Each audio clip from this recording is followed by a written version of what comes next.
This is the brand new Guinness World Record largest ever elephant toothpaste foam experiment. In today's video, which is partially sponsored by LastPass, I'm going to walk you through everything we had to go through to get to this point, as well as some really cool side discoveries we made in our hundreds of hours of testing along the way. The main ingredient for elephant's toothpaste is hydrogen peroxide. It's the same stuff you pour on a scrape to disinfect it. The thing is, the bonds that hold the hydrogen and oxygen together are pretty weak. So if we poured some of this in here and just left it for a while, it would keep releasing oxygen and eventually you'd be left with just water. However, if you add a catalyst like potassium iodide, you can make that slow process happen almost instantly.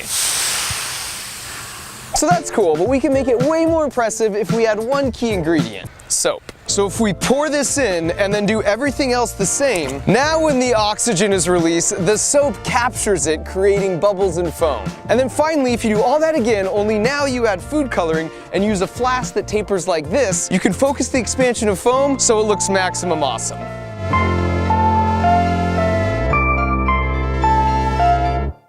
So in order to fill a pool with this stuff, I first got together with some friends and we spent literally hundreds of hours for a few weeks running experiments to calculate the best raw ingredient combinations, in addition to brainstorming other cool things we might do with it. And so before we attempted to shatter the current world record, we had an end of summer party with my son and a bunch of family friends where we wanted to share with them the coolest side discoveries from our research. But first, in true end of summer fashion, we had to knock out some slip and slide kickball.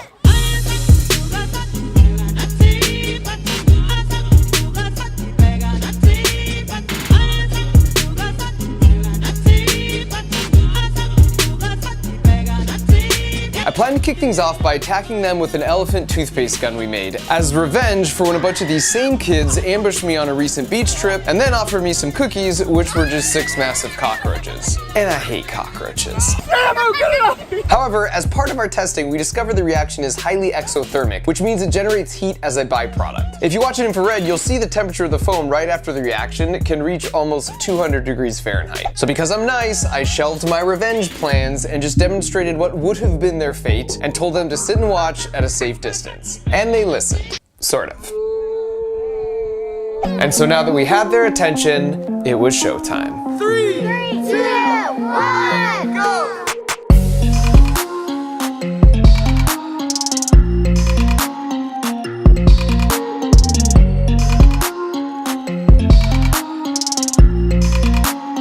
This one's called the Melted Unicorn.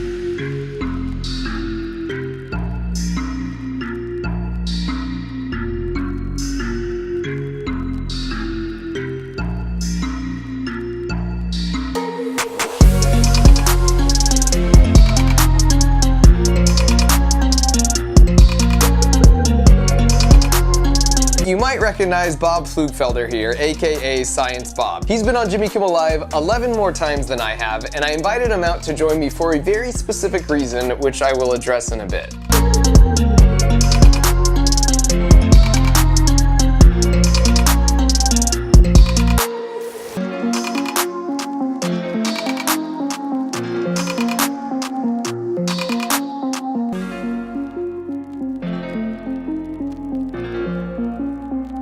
And so with the success of the science show behind us, it was now time for phase 2. So we are here standing in an empty swimming pool, about to try and break the world record for elephant's toothpaste. You want to tell the good people who owns the current world record, Bob? I do. You want to tell the good people who's about to not own the world record, Bob? Pretty confident, aren't you? No, I'm not. Engineer. But if everything goes well, we're hoping to quadruple the amount of the current record which you hold. I'm not sure how much of like the trees and neighborhood we're going to cover in the process. Only time will tell. And chemistry, which I don't understand, but we'll see what we can come up with.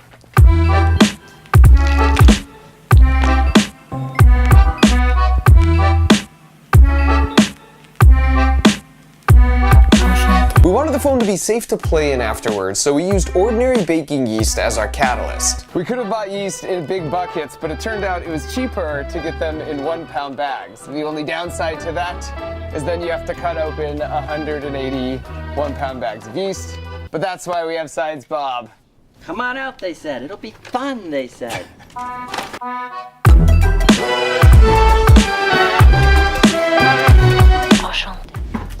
This is an emergency tarp system. So if we did our math right, it shouldn't overflow. In the case that it does, we have these tarps here to contain all of the foam from not going everywhere in the yard. So we hope for the best, plan for the worst.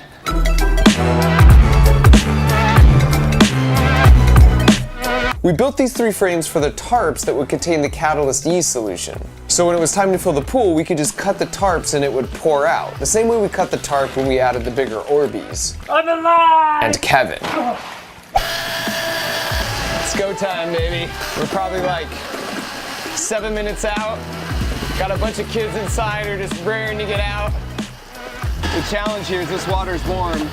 We didn't build these containers big enough, so this will start rising. So it's sort of a race against the clock before it starts overflowing. We still have to add the soap, and then we have to add the food coloring.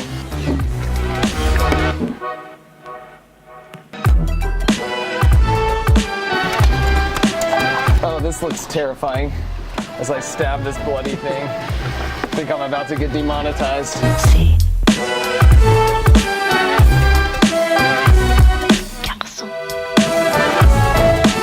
Okay, now we're adding the soap. This is what will actually make the bubbles. Soap isn't part of the reaction. 2 more soap buckets. Oh, as you can see, that bucket's filling up real quick. So after a few final touches, we were ready to go. 3, 2, 1.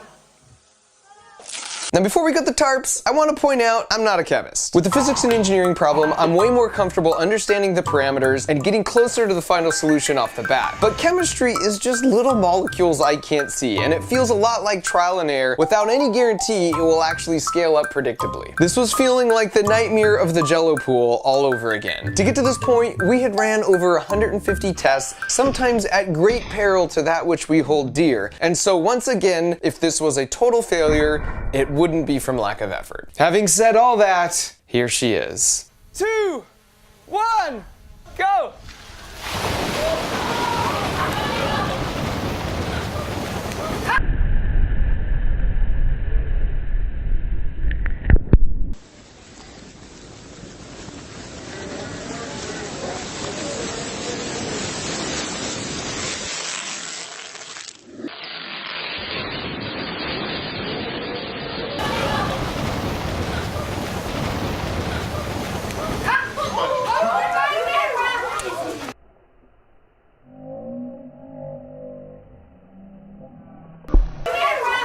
So the good news is, we broke the record. The bad news is, we're kind of overachievers. Uh-oh. It's coming up! The great tsunami! Hey, hold this. Well, goodbye, camera. Okay, stand back off the tarp. Well, goodbye, camera. Oh, we need to grab him. Stand back. Hold this up, Bob. Okay? Woo!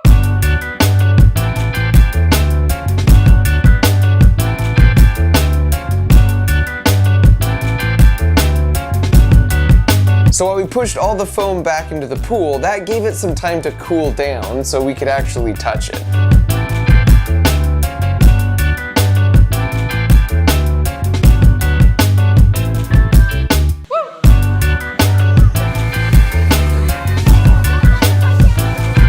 The drone was super cool because not only did it make the foam look like an alien cocoon, but you could see it travel in infrared because it would expose the much hotter lower layers of foam as it flew around. What do you guys think? Do you think this is gonna float? No! No? Alright, here we go.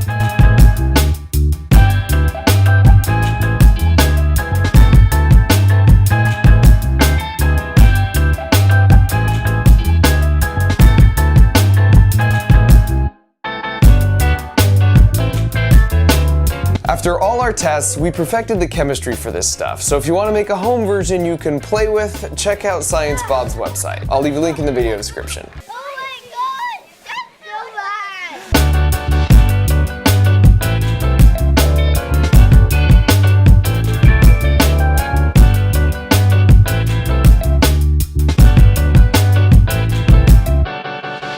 All right, Bob. Sorry you're looking at an obsolete piece of material there. I had it for over a year. You did have it for over a year, but all good things must come to an end. say I was mad, but darn, that was a lot of fun. That was a lot of fun. And I have good news because you are still the world record holder. I'm putting you on there with me, buddy. Oh, yeah. Nerd hug.